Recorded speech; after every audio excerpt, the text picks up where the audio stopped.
You're broken down and tired of living life on the merry-go-round, and you can't find a fighter, but I see it in you, so we gon' walk it out. Move mountains, we gon' walk it out and move mountains. Hi, I am Kamara, an associate at Public Allies, Pittsburgh, and I work at the Consortium for Public Education. I began in September and worked on the Refugee Youth Employment Project, which we offer in collaboration with Jewish Family and Children's Service in Pittsburgh, and Be a Middle School Mentor, which we offer in partnership with Southwest Pennsylvania United Way. I joined Public Allies Pittsburgh, which Caro Pittsburgh runs as a local affiliate of a national social justice organization, to gain experience in the nonprofit sector. Public Allies and its local affiliate work in partnership with AmeriCorps and match their associate with nonprofit field experience. I am also a brand new member of the Rankin Mon Valley Pittsburgh section of the National Council for Negro Women. National Council of Negro Women, the National Council, it's a coalition comprised of a 200 community-based section in 32 states and 38 national organizations. Affiliate that works to enlighten and improve more than 3 million women and men. Its mission is to lead, advocate for empower women of African descent, their families, and communities. NCNW was founded in 1935 by Dr. Mary McLeod Bethune, influential educator and activist. For more than 50 years, the iconic Dr. Dorothy Heiss was the president of NCNW. Ms. Ingrid Saunders Jones was elected chair of NCNW in 2012, ushering a new era of progress and growth for the organization. NCNW's mission is to lead, develop, and advocate for women of African descent, their families, and community. Now, welcome to the show. With no further ado, we have two guests here, Devaughn Rodgers and Kuwame Kinsel. Devaughn Rodgers is a 24-year-old Pittsburgh East Side native. He has family ties in the Hill District, Homewood, Garfield, and the greater East Liberty, Lamar area. He's been able to watch his community change in many ways. With gentrification on the rise, he's watching his childhood disappear before his eyes. It's because of this that Devaughn made sure he's involved with organizations seeking to sustain the community and culture that he grew to love. Working with local organizations like Bike Pittsburgh, Boom Concept, and Assemble, he has been able to devote time to what is important to him in his community. Devaughn believes that by engaging in youth development, education, art, and self-expression, a community can strive and be sustainable together. And now, Mr. Kuwame Kinsel. Kuwame was born and raised in the Hill District of Pittsburgh, PA. Growing up, he was a gifted student in an underserved neighborhood who gained access to higher level education centers. While in said programming, he began to notice the stark difference in basic amenities and equipment. This, coupled with propaganda saying his generational demographic didn't value education, sparked the desire to create more pathways to higher quality educational material, basic necessity, and mentorship. Thank you both for being here. Let's get started with our discussion. Word. Glad to be here. Thank you. So Devaughn, can you tell me a little bit about yourself? Yeah, just to elaborate on the well-put bio. I'm also a local artist, looking to grow in my craft. I've done a lot of work in the artist community.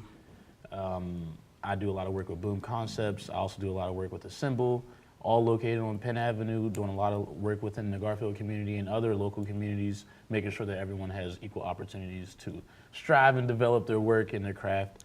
It's an awesome time. I also am a fellow public ally with Frank.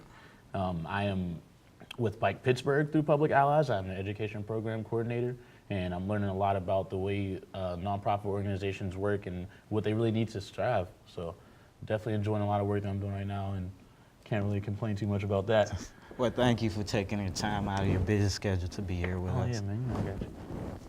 Mr. Kuwame, tell me a little about the work you've done so far in the community.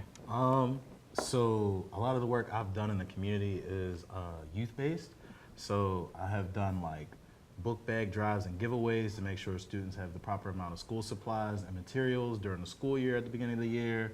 I've done neighborhood cleanups. I have done like Meals on Wheels, where we go in the community and we give like meals to elderly couples living in like nursing homes and things of that nature. I'm an instructor. I teach youth after school fine arts and things of that nature, as well as biking and cycling for a more healthy living. Yeah, Seems like you've been involved with a lot in the community, definitely. and that's great. That's great. We need more people like you. That's what we're trying to breed, trying to bring them up. Devaughn, why is black male leadership, specifically in black communities, so important? Well, for many obvious reasons, on top of just the fact that, you know, the black community needs that full family structure. You know, it takes a community to raise a family, to raise a child, and what the main thing we need in that community are male leaders, especially for our male youth. The importance is like honestly beyond explainable in my opinion.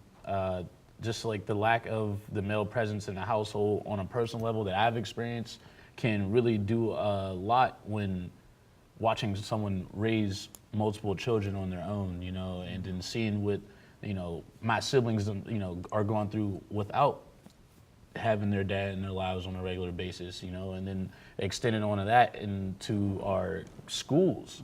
Without many male teachers, how is a young black male going to think, oh, let me be a teacher, unless someone's telling them we need more of you, we need more of us. And you know, that's why I do what I do, because I want to be able to tell them like, hey, you need to grow up and do better than what I'm doing. Right. You need to be in a position better than where I'm at right now, and you need to be telling the next person what to do, because we're necessary. It's absolutely necessary. You're exactly right, Devaughn. I do a mentorship program, and it's very important, especially for black male, to come in and mentor these young kids. They look up to you. They do, and they're very appreciative of you coming in every day, just giving your time to them. So Seriously, I'm glad we have people like you in the community. Exactly. I was one of those middle schoolers who were excited about the male youth group coming in once a week just to come talk to us and literally hang out and tell us how to put deodorant on. Right. Like, that didn't even matter, like what we were Right. talking about. It was just It's necessary. just something simple. It's just the interaction with networking with different people, and just somebody being there to show you that, okay, there are other people that looks like you in the community that cares. That's why they come here and spend their day, People that you an see hour, come here outside of every school week. as well. Right. Exactly. Mr. Kuwame, you also, specifically in black communities, why is black leadership so important? Just to bounce off the idea that you guys have already said and stated, it's just representation.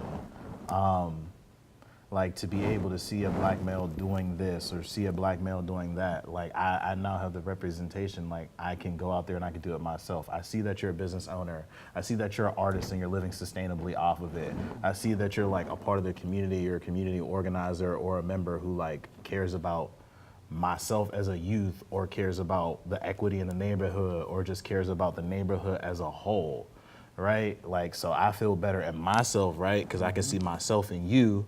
And it's also just like there needs to be more masculine energy for just discipline purposes, like you said. Also, not saying that feminine energy isn't also necessary, but that masculine energy is what's going to give you that discipline to understand how to control yourself, the discipline to understand like when you're in your environment to be still, be cool, to be thoughtful, to figure out the more, I want to say, less reckless way to go throughout a situation. You know what I mean? So yeah, definitely. Like more guidance purposes and support, like that backbone structure I need. Like, to touch on that, I definitely agree with you. To touch on that, like one of my students told me, Mr. Frank, I want to be like you. And that surprised me. Right. Because That representation. all I thought, I'd just go there and do my job. That's basically, I didn't know that. But all of them said, Mr. Frank, oh, I want to be like you. I'm like, wow. So you see the importance of having, especially mentors that look like you. It's just an example that, okay, I can do whatever. Right. I now see that I can do that. Right, I have options. And Definitely. that's something that not even, honestly, I can honestly say to an extent, that's not even what's promoted in the black community. It's only on media that we Right. don't have options. Right. And, you know, a student will sit in a classroom with options laid out in front of them and then watch TV and be told that I don't have options, and because there's no black male saying, hey, pay attention to what's going on in front of you. Right. They I'm miss already here doing and it's it. just like that's what I like to be. You know, I like to make sure like I'm letting you know what's going on in front of you that you can grasp, Right. that you can take a hold of. You know, a lot of resources are always out there. So Right. yeah. Kwame, did you have any black mentors or leaders or role model growing up? I had 3 in specific that I really look up to. My middle school principal, Dr. Wayne N. Walters of Frick ISA, go Dolphins. My youth pastor, Reverend Robert James at Mount Arrett Baptist Church, and my current mentor, D.S. Tuffy Kinsel. And what attracted me to each of them was the fact that they were very empathetic and understood, and even if they did not personally connect with your perception, they validated how I felt, and they validated, you know, what I was going through and what I was feeling, but they also gave me the ability and the options to work around it or to work through it, and they understood it and they embraced me, right?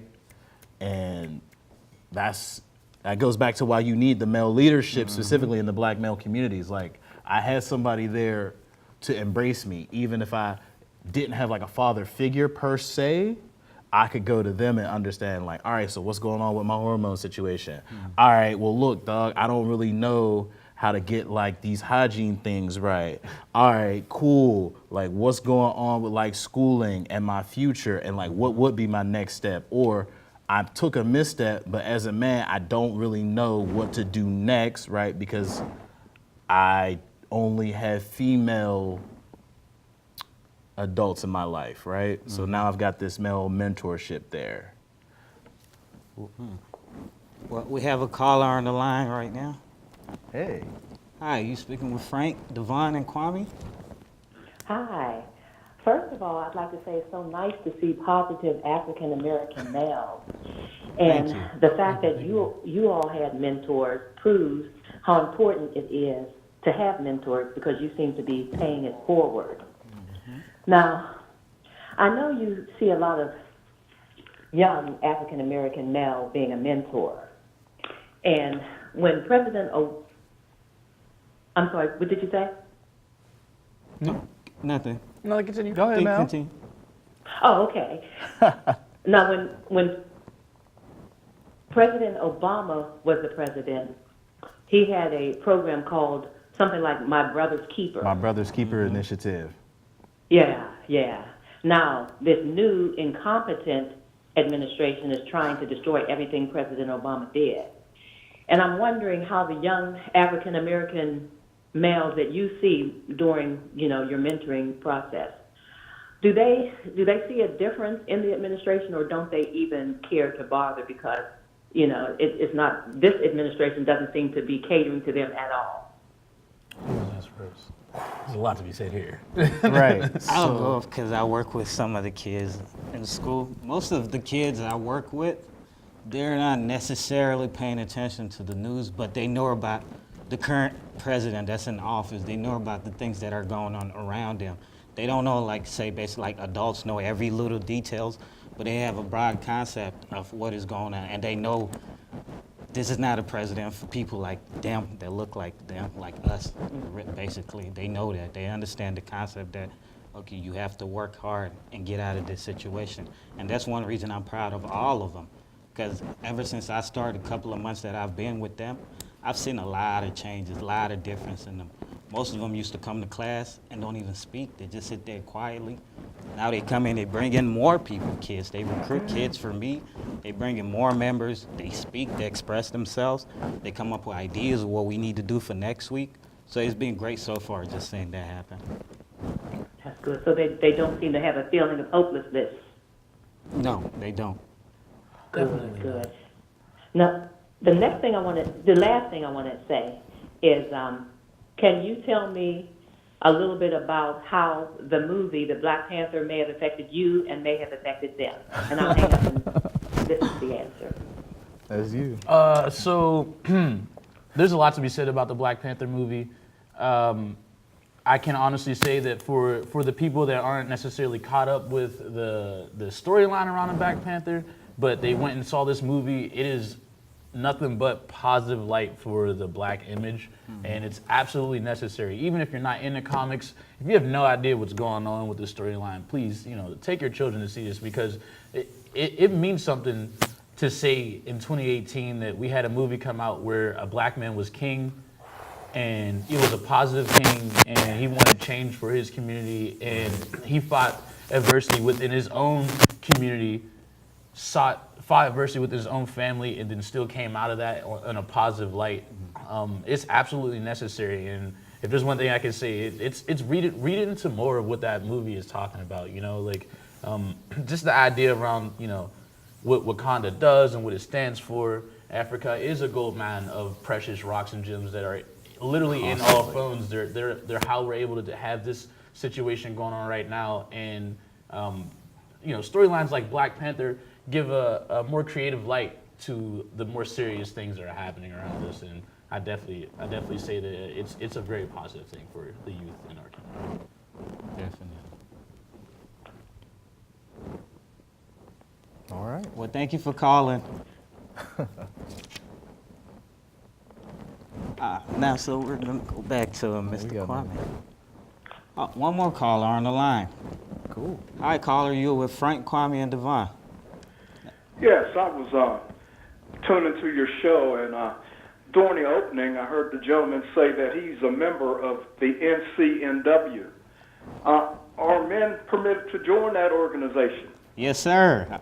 The first male member in Pittsburgh. Woo! Oh, congratulations. Thank you. Thank you. Our support is necessary everywhere. Yes, sir. We need male everywhere, and this is just the starting. Not in the way that. Next thing, I might be the president in the future, so look out for me. Well, what if someone wants to join? You can go on our website, the NCNW website. You can call the number right now and the information on the screen, and then we'll give you more information on how to join. But definitely on the website, it's a direct access where you can go on there and sign up, and you can join there. That's cool. Okay. And just one other thing I wanted to say. I try to help the young people in the community. And so I've been to a few meetings, and, I'm older than 30. And I've heard some of the teenagers say, anyone over 30 can't tell me anything. Now, as being a man in this community, I know that's one of the dumbest things you could ever say. Absolutely. Because a lot of times, wisdom comes with age. Yeah. And for a teenager to say that, they have not been told the truth.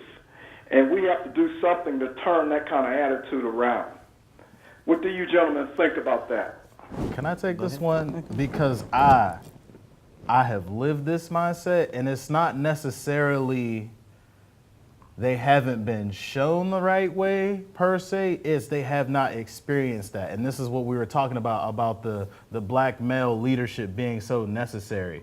It's a disconnect between the generations. I don't believe anything that you have been through or anything that you could tell me would be able to relate to me, because I have been hardened by my situation, right? So you as the black male, you as the black leader, you as the mentor, you have to figure out how to translate your language and translate your life experience in a way that they can relate to, and do it in a way that is they're able to connect to and receive it also, right? Because if I'm over here and I'm going through X, Y, and Z, I see my mom is struggling, right? I see that my dad has left out the house. My uncle is over here. He really don't care about us. And it's up to me to figure out how we about to pay this $600 worth of rent. And I'm only 15, right? So I'm out here doing what I got to do, and I'm doing it by myself, and nobody's helping me. I won't believe, right? So and I'm not saying financially give. You know what I'm saying? I'm saying you come in, you step in. Like, I understand, young brother, I have gone through that same type of hardship and struggle. So look, I know you're looking for a job. I can show you this opportunity over here where you're able to make X amount of dollars, or I can get you in contact with this person who knows this program that can help you out. Or I heard through the grapevine that you were interested in learning about bikes or something. So I know about this program over at the Pittsburgh Public Schools called Bike Pittsburgh, and maybe they can make you an intern. That way you can learn about something that you're really interested in. And that hardness softens because it's like you genuinely care, right? And that's what I feel like a lot of these youth are missing. There's no genuine caring. There's no more genuine connection. That's that disconnect. I don't believe you. And so it's like you, as the mentor, you have to, one, convey that you do care, be sincere in your caring, and translate it. Because it's going to be rough. It's going to be rough, right? But I care about you. I love you. So like, I'm willing to take those extra steps and deal with it because I know you're gonna be a knucklehead because you're growing up. I've already been through that. Right. You know what I'm saying? It's not like, generations, like that. I feel like that's just what happens when one generation is trying to speak to another generation. And, just to piggyback a little bit more off of what Kuwame was saying, I have a younger brother who's, 18, 19, 20, will be 21 soon. And you can tell his influences are the ones that make the most noise, if you will. So unfortunately, what I can say from the older perspective is don't be afraid to keep trying, because what's never going to stop happening is the people out in the streets. They're always going to do that. Like there's always going to be someone there who's making big steps in their face that might not be you. So we need our older community members to not be afraid to keep trying to talk to us. There's always going to be a knucklehead. There's always going to be someone that does not believe you because there's no proof right there. You're like living comfortably and chilling, and you can't necessarily like relay that to you have to work hard, because we also live in America and we live in 2018 where everything is moving fast. Social media is moving fast. So there's people that are getting things fast are the ones that are going to make more attention for our youth. So what we have to do is be persistent. Yeah. And honestly, like that's the biggest thing I can say that I was missing growing up, is that consistent breakdown of what's going on from your end to my end, Like to touch on Devaugh's theory, it is right. 'Cause as someone who works with kids every day with a mentorship program, I've seen a lot of difference having a mentor from when they started the program to even now. Yeah. Most of the kids, it was just like what you said. When mentors come in, like when we first started, they just sit in the corner and act cool with their phones in their hand. They didn't want to talk to you nobody. can't tell me nothing. They I'm not thought, about to okay, listen. who are these people that are here? I don't care if they're here for me. But the mentors working with this kid, you have to, it's patient, understanding, and show them exactly you care. That's all you have to show them, that you care. Consistent care. Right, and Right. they're open up to you, just showing that you care. Because I'm That's gonna all. screw up. And when I Right. screw up, are you gonna take your love back away from me? Right, just make sure you're there. That's all consistency. Also, don't be afraid to share a little narrative about mess ups that you've done. Right. Yeah. Because a lot of you feel like they're getting yelled at from a point where everyone was perfect and did nothing Right, wrong. nobody is There's perfect. not a lot of narrative around what mistakes look like for adults to the youth. So not being afraid to explain where you went wrong and how you've gotten better from that is a big thing. It as well. is. It's experience and life lessons that you can pass definitely. down to the I work younger with youth every day generation. as well on multiple platforms, and like that's one big thing that makes me connect with everyone and not just the youth. Is just like I'm not afraid to share a mistake and to let you know what lesson I learned from it. Is that all, sir? Yes, thanks a lot. Thank you so All much right. for calling. All right, so Mr. Devaughn, Word. what are some stereotypes associated with black men that you seek to work against or destroy? Well, Mr. Kuwame went over a lot of that already, but I guess from my point of view is I've grown up in a household where my mom forced me to read more on a regular basis and to articulate my words especially when I'm speaking to her. And I've been in situations where I've literally gotten jumped by people just because I sound like a white person or anything like that. And it was just destroying the narrative that to be intellectual is a negative thing. and to be intellectual from the start is a negative thing. Yeah. I wanna build a better idea around the fact that we don't actually like each other. Like, yeah, I know I just gave a negative example, but like that was just one example. I made many friends. I know a lot of people that are just like me, the so-called alternative black male that, you know, is willing to be positive, and that's like just completely not. A lot of people are just like really misunderstood and just destroying that negativity around the amount of work we put in for each other and like what we do as a whole for each other as far as growth, you know. See, I think we're starting to see that now with black males in the community. We're starting to come together and see that instead of like fighting each other, it's better to come together because we make a lot of difference working with one another. Just collaboration, networking with one another, we can make greater difference in the Pittsburgh area. Yeah, I just want social media to not have such a like, you know, media in general to not have such a big hold on how we're viewed and like who views us, you know. I really want the community itself and the people outside to look at us with their own eyes and not ones that are put in front of, you know, not a television. You know? Right. Or just like something you read on your screen. Like it's not how you get to know people, that's not how you get to know a community. Going in and being a part of that community is how you get to know a community. And I, you know, I just want to break that wall down. Thank you. Mr. Kuwame, what are some stereotypes with black men that you would like to destroy? We talked about this briefly. I hate the stereotype where it says that black men are just like unempathetic and super aggressive and lazy and nonchalant and don't really understand emotional intelligence or real intimacy, right? Because it's like, I care deeply about my neighborhood. I care deeply about each of the youth that I'm involved with. I care deeply about each relationship I cultivate, right? I'm very meticulous in creating my relationships and making sure that you feel welcome or that you can come to me about anything, or that if you are needing something, you're able to reach me and use me as a resource to like get you to that next level, that next platform, right? That we don't work hard. Because like I said, I work 20-hour days, 18-hour days. I've already been there. I go days without eating, or I'll work all day and forget to take a meal, right? Right. Like I work hard to get where I am. Nothing was given. Like this is not a handout, right? And it's like he said, like you as a black male at 30-something years old, you're chilling right now, but there's no, me as a youth, I can't see how much work you put into that. Me as somebody outside looking in, I can't see how much work you put into that, but I need you to acknowledge, right? You don't see the work that I put in, but understand and know that I put in work, right? This was not easy, and I make it look easy. Because you love what you're doing. Right, I've been doing it for a but while this is by this not easy, dog, by any means. I swear. We got a call. Hi, caller. You're with Frank, Devaughn, and Kwame. How can I help you? Hello. Hey, how you doing? Hi. Hey, good.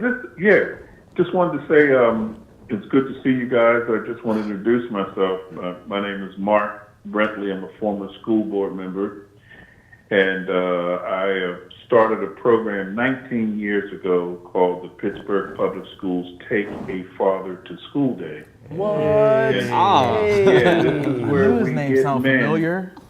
Yes, sir. This is where we get men to stand up and to do what you guys are talking about.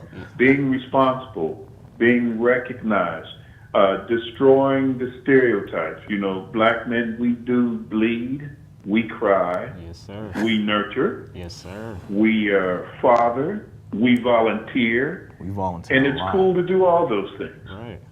And so it's a pleasure to see you guys there, but I wanted to also personally invite the three of you and whoever else is listening to join us on the 17th of April. So you got plenty of time to change your schedule. 17th of April, we will be down at the Pittsburgh City Council, that City County building, 5th floor. We will be kicking off our 19th annual Take a Father to School Day. Now that day isn't until May 18th, but we use the 17th to get pumped up and get men together. As the founder and chair of the program, what I do is I put a call out. I'm asking for 100 men to join me, 5th floor, City County building, 8:30, if you get there early, 8:30, 9 o'clock, I'll take care of your continental breakfast with fruit, coffee, donuts, all the good munchies there, right there in the lobby. Awesome. At 10 o'clock that morning, we will all go in Pittsburgh City Council. They will then call us up to receive the proclamation to kick off the 19th annual Take a Father to School Day. If you ever want to be around men who are loving and supportive, young men, old men, white men, black men, but coming together to stand for children, you want to be there at this event. We do it every year. And actually, there are a couple of times where some of the mothers would come and just stand on the side just to see us stand up for a change. Men standing up and agreeing to volunteer and to be involved with the children. Right after we do that, it takes about 20 minutes or so at City Council chambers. We go downstairs in front of the City County building. We'll have some tables set up, and then we raffle off a few little prizes, and then we network with box lunches. The first 100 men that show up, we give them free box lunches and a T-shirt. Awesome. And then that's the end of the day. But all we want to do is to destroy that myth that the only time you and I can come together is when we're fighting, or we're at a sporting event, or we're at a concert. And that's not the case. And so I hope you guys will join me. I will get you some information to you, and I think I know the sisters that usually are here hosting the show. I will give them all of the information, and I'm sure they have a way of getting a hold of you. Yes, sir. Please pass it around. And I'm looking forward to seeing you guys around 8:30 a.m., 9 o'clock, Pittsburgh City Council, April 17th, to kick off the Take a Father to School Day. Awesome. Thank you. Thank you so much for really what you're doing appreciate in that. the community. I'm gonna hold you to that breakfast. Because I've stood in for many of your Take Your Father to School days for my siblings. Right. So I've been that. We need more Definitely. leaders like you in the community, and I'm glad. Come on down. We can't wait to see you. I'll have a special T-shirt just for you, my brother. Definitely, we'll be there. Because, what we're trying to do, we're just simply trying to do what you guys are sitting there doing and talking about. There are different things about us. You know, some folks in the media want to hype it up that, you know, we're all oversexed, Right. we're all violent, we don't work, we don't do that, and we just destroy those myths. And when you come down there and see these men coming together, it will encourage you. So you brothers keep up. I'm enjoying the show. Thank you. And I will get this information to you, and I'd love to see you and your friends to stop on down. Thank you. Thank you for calling. Yes, sir. All right, so Mr. Kuwame, All right. what do you think has been the impact of having more black men in nonprofit? Oh man, I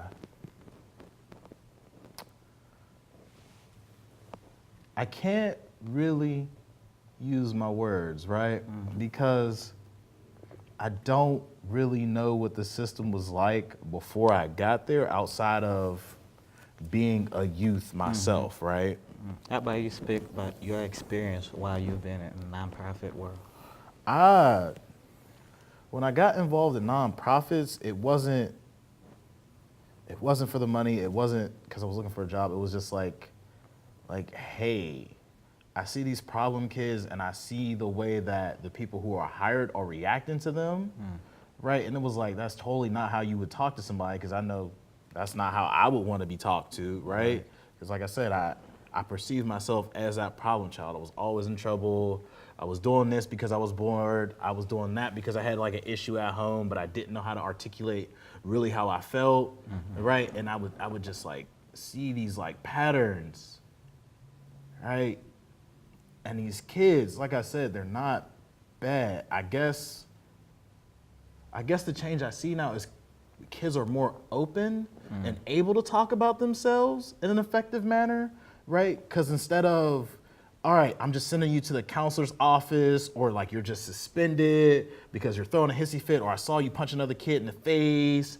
It was like, all right, cool, I saw you punch another kid in the face. You're definitely gonna be suspended because you assaulted another student, but like, why? Did you eat today? Is something going on at home? Right. All right, cool, like you slipped and fell in the mud today and you're bothered.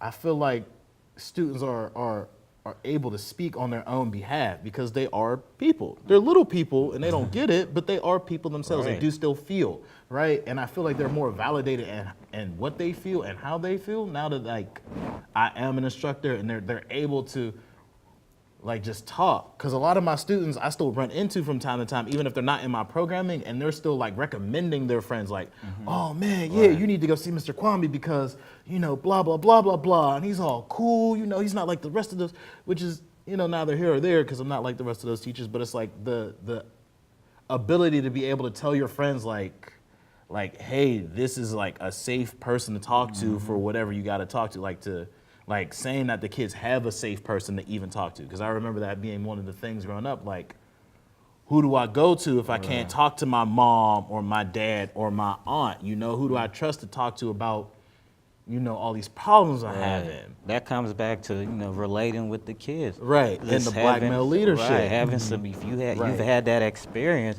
it's just something you tell them. I've Right. been through this phase before. Right, So and I'm- somebody gave it to right. me, so I'm trying to give it to To you also. Like, Exactly. Can I speak on that? Go ahead, Mr. Definitely. Devaughn. Awesome. So on the topic of black people and black men specifically in a nonprofit world, obviously nonprofit organizations around the rest of the world, I feel like they have a name that has to do with like, you know, non-government organizations. So essentially what they're there for is to take on a task in a community that the government is overlooking or not willing to fund or look into or give a voice to.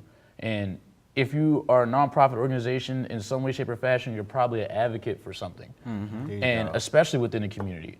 And just like we said before, representation, if the black voice is not there, especially if the black male voice is not there, then we are not represented and we were not truly being looked after. Right. Because if we're not looking after ourselves, who's looking after us, you Right, know? who is validating our experience. Exactly. And what I really like about nonprofit organizations and my work in there, within them, is the fact that I have a say-so and I get to tell them, you know, I get to say something at the table, you know, or board of directors and bring up the fact that, you know, your board can't walk into my neighborhood and just try to do stuff. Right, It's exactly. absolutely not okay. You can't do it. And that's just, you know, I like being able to say, you know, there's a way to step into a community. There's a way to help the community. And right now, we're dealing with, you know, my communities are dealing with a lot of aggressive change. Aggressive. And you need to go in there with soft support. You need to go in there and figure out what the community is already trying to do. Right, What is the understand the community's people. next steps already? Right. Right. And then use that to support what they're already attempting before you come in with your own programming. And that's what the black man is there to do in a nonprofit organization. Right. I feel like that's why like a black man is needed in most of this nonprofit, because if you come in the community thinking you're trying to make a difference, but you're coming in with all these ideas you have instead of knowing what the community needs. That's the problem. Most of the nonprofit, they come in the community deciding for the people what they're gonna have. Like, no, you have to ask them what they need, what they want, instead of just And coming personally, in. I just feel like black women should probably run most nonprofit organizations or most things They in know general. what they doing. Is, you know, it's just like, and then we come in and support, and then we learn exactly how to do what it is we're trying to teach them to do, how to support, Right. how to not try to take control, how to not try to stand over someone or talk over someone, but to support them in their efforts. And to And to actively really stand listen. beside them and be an ally, as opposed to just, hey, you look like you need this. Right. Like, yeah, exactly. No one needs that. And it's been good because, for example, I went to a meeting where I met a lot of black executive directors and CEO. And I think I came home and I told my girlfriend, I was like, I'm proud. seeing that. I was proud just to meet them. I just went all over it just to meet one. I'm like, I'm proud. I want to connect, network with you just because of the work you're doing in the community. You're making a lot of difference, and that's a great thing that you guys are doing here. And just saying that, but you don't see that much on the news. They don't put it out there. So never. That's why we need to tell these stories, show out these people out there, and show what the work they're doing in the community and all the great work they've been doing. Yeah, because black women are hard. They are.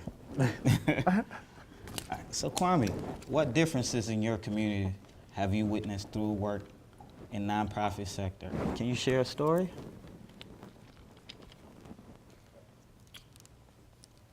Can you come back to me as I think of said story? Definitely. How about you, Mr. Devaughn? Okay, so as I said before, I work with Bike Pittsburgh.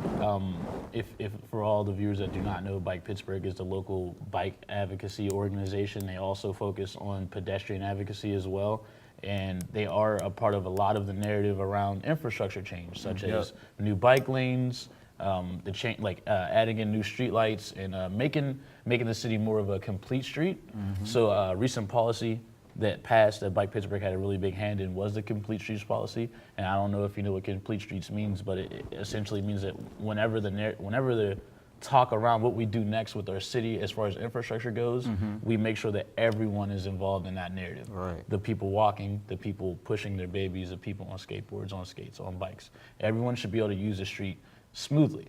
Like, for example, like Cameroon, you see videos of whole villages in Africa driving vans and moving donkeys through and moving people through, and everyone's flowing. Right. That's a complete street. Right. That's the idea of a complete street that we want to do on a more, modern city level, obviously. And that itself, all the new bike lanes you see, I know a lot of people probably don't like them, but that is a big change that I've seen in my community personally, because I personally believe that, whether or not we want to look at it like that, it does bring in a lot of change that looks negative on a lot of communities, and building that narrative around the fact that it's open for everyone is what's necessary, and making sure that no one feels like, you were excluded from this plan.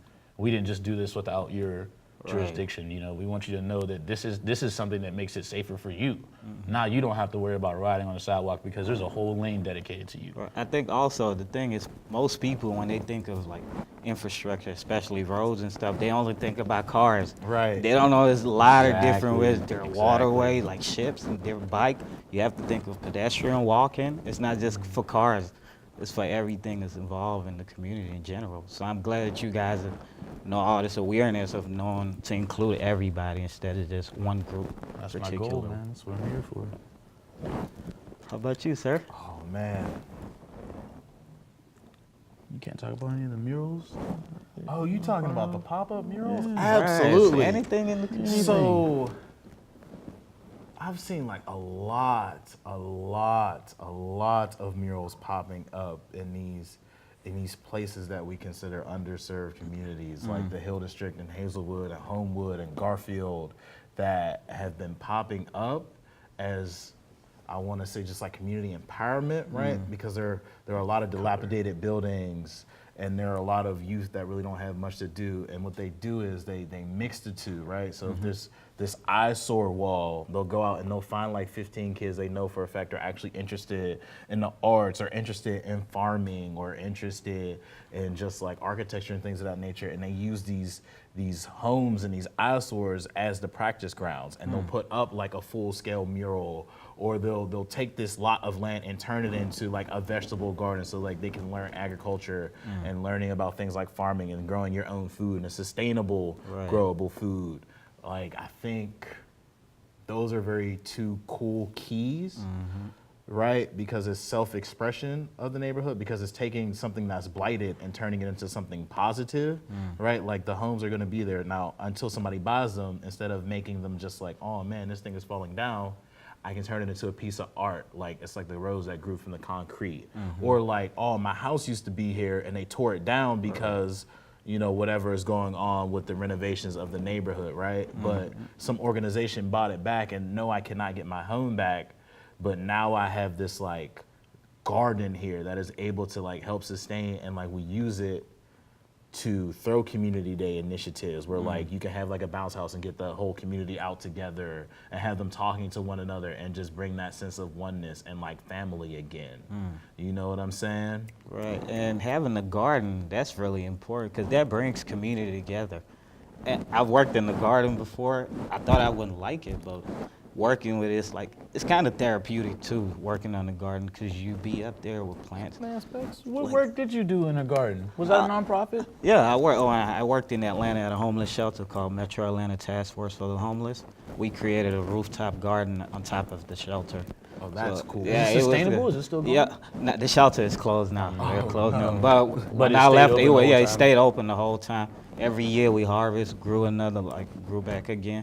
We invited kids, people from the community. We had like community day, like growing there. We have everybody come in and we grow. We have the kids have fun. But it was just a way to bring people together and also bringing all these different people coming on homeless shelter to come volunteer. Because most people don't even want to walk by it. Like, I'm not going inside of a shelter, but just having all these different people coming together just because of a garden The idea. different parts of the shelter Right. that you can help with. Exactly. Is what's never really talked about. I feel that.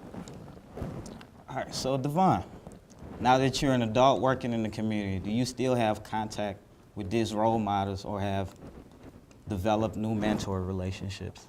Absolutely. So pretty much every mentor I've ever had growing up is still around for the most part, especially because a lot of my mentors were family or friends of family.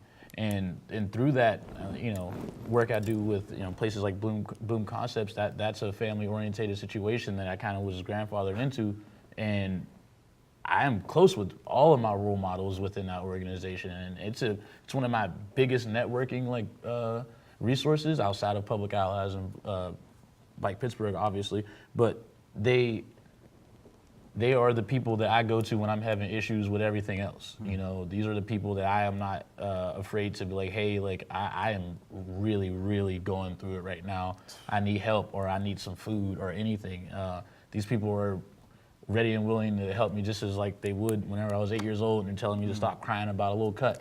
So it all works out. You know what I'm saying? I believe that if you truly view someone as a mentor, and regardless of how you view a mentor, if they are a mentor to you, they're probably going to be around for a while. Right, that relationship Rather is than- everlasting. Even if they pass, that idea that they instilled in you will still be there. And that's the great thing though about having a mentor, because a mentor, you're always there regardless. They're always going to be a mentor, someone you look up to. Definitely. How about you, Mr. Kuwame? Oh man, I was talking to one of my mentors before I got here. Definitely. I am actively talking to all three of them and everybody else I consider a mentor today at all times. Like constantly checking myself, constantly growing, constantly seeing how I can improve. All right, what did I do this time last year that you noticed? What am I doing now? Do you think I've gone down the right path? Just like counsel. It's great to have counsel. It's great to have people who like know you and know what your ambitions are and can make sure you stay on that proper track. Because I might be whack, like I might like I might be doing some wacky stuff along the line, and I think I'm out here being swaggy, and really it's like no, you're definitely like misrepresenting us. You're misrepresenting what you're saying for yourself. You're not true, and like on some Kanye West, Jay-Z, like I thought I was over here doing this amazing work when in reality, I'm over here and I'm just being funny. And it's good to have that counsel to be able to be like, all right, cool, yo, like I know what you're trying to do, but like this is what you're actually doing. And so let's get you right back and be able to tell you what you need to do. That way you can maintain focus and like keep on pushing, Absolutely necessary. And I think that's really important. And for me, my mentor, I didn't even think she realized she was a great mentor to me. It was my high school coach. Like, she didn't do nothing like normally you would think normal mentor. It's just when she come to class, she encouraged. When I get like A's on tests, she get excited, and that makes me excited about school because I didn't like school at first. I'm like, it's just school, but just because her seeing her excitement, like, wow, Frank, you made this. Like, she was supportive, just encouragement, really. And I was like, wow, that makes a lot of difference thinking about it now, because back then it was like, okay, it was okay. But now thinking about it, like, that made a lot of difference because it helped me want to get more A's. Right. Like, if I get more A's, okay, she's going to look more happy. Like, I like the feeling of her acting that way. So it That was great. empowerment. It is having somebody behind you, just like backing you up in whatever you were doing, supporting you. Thing they say the black community don't do. You know what I'm saying? I'm proud to be like, Right. nope. Right. And Straight that's up, why got we're many, here. many mentors from every part.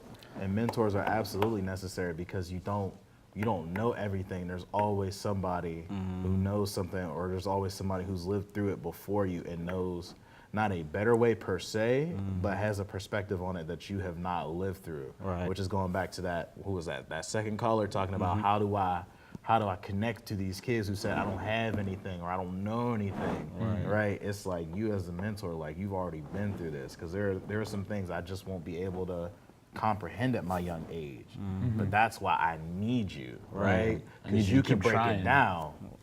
Like, all it takes is patient.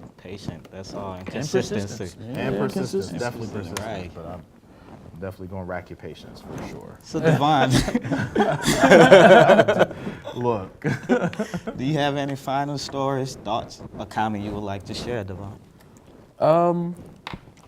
Honestly, if I can say anything, it's promoting people to share your story. One big thing I'm learning from my mentor at Bike Pittsburgh is that your story matters. It's not about doing things in 2018 where we have things like social media and many outlets for you to tell your story. You should absolutely be spreading that story so we don't end up in positions where people are wondering where all this Right. positivity is. You know, be sure that if you're not the storyteller, there's a storyteller on your team Right, out there putting your work out there and promoting yourself properly, because that's one thing I feel like is missing out. There's always going to be a bunch of people that do a lot of good work and really just they're so humble that they find themselves always sitting down. Right. Someone needs to, you gotta stand up and Right, tell your show story. these people about the work they're doing in You this gotta show community. people what Right. you're doing, and that's like one of the biggest lessons I'm learning through Public Allies, through Boom Concepts, through Bike Pittsburgh, is that I have to promote myself, and I have to put the work that I do out there if I want more support, if I want to grow, if I want to do more than what I'm already doing, and I want to do it with less effort. With a bigger team, I have to put my word out there. I have to put what I need out there. I have to put what I already do out there, and I have to do it in a way that brings people in. So if there's one thing I say, it's storytelling. How about you, Mr. Kuwame? it's okay to be afraid. It's okay to be nervous, but do it anyway, right? Because if I don't, who will, right? And that is like the theology I live by, right? It's I'm afraid of the youth, or what if they don't like me, or what if I'm not good enough for this job? It's like, all right, cool. You know what needs to be done. You understand what situation you're in, and you understand what needs to happen or change, right? And it's natural to be afraid. It's natural to be nervous. It's natural to be shaky. But you got to brush that off and do it anyway. Go for it anyway, right? Because if you don't try and somebody else gets in that spot that's supposed to be for you and they're screwing up, you ain't got nobody to blame but yourself, because it's like, yo, I didn't step up, somebody else stepped up, and now I don't like it, right? You can't And say anything. You can't Right. say anything at that point. Because you right? had the option. Right, right. But that's with mentorship also. It's like you're mad that these kids are following, whoever, whenever, however, but Right. have you stepped up to try to talk to them? You know what I mean? Right. Like when it comes to your neighborhood, all right, cool, I understand this change is coming for X, Y, and Z, but when the job was available to step up, did you apply, or did you think you weren't good enough, you just didn't apply at all? Same thing with schools, same thing with art shows and galleries, apply anyway. Yeah, I'll get into that art gallery, even if I think I'm butt. Yeah, I'm gonna get that job, even if I think I'm butt, just do it anyway. And it's okay to be afraid, that's natural. It's part of the process. Definitely. And I would say, for me, I'm challenging every black male out there. Go out there and be a mentor, because you are needed in the community to be a mentor. Most of these kids look up to you. They do, especially seeing somebody that looks like them coming into a room, just taking the time out of your day, an hour out of your day to come spend time with them. That means a lot, and you make a lot of difference in this kid's life. Most of the mentors might not realize that, because they're not around the kids 24/7. But me being around them all the time, and I see like how much difference, like how much they have grown from when they first started the program to where they at now. Now most of these kids, and most of them, they're so smart. That was misunderstood. That's all. Learning about it, it's like they were just misunderstood. They're very smart kids who have goals. They like talking to them. If you sit down and try to talk to them, just learn about what they're going through or what they're doing. It's like you will learn that these are kids that are smart. All they need is direction. They have goals. They have plans. They know what they want to do.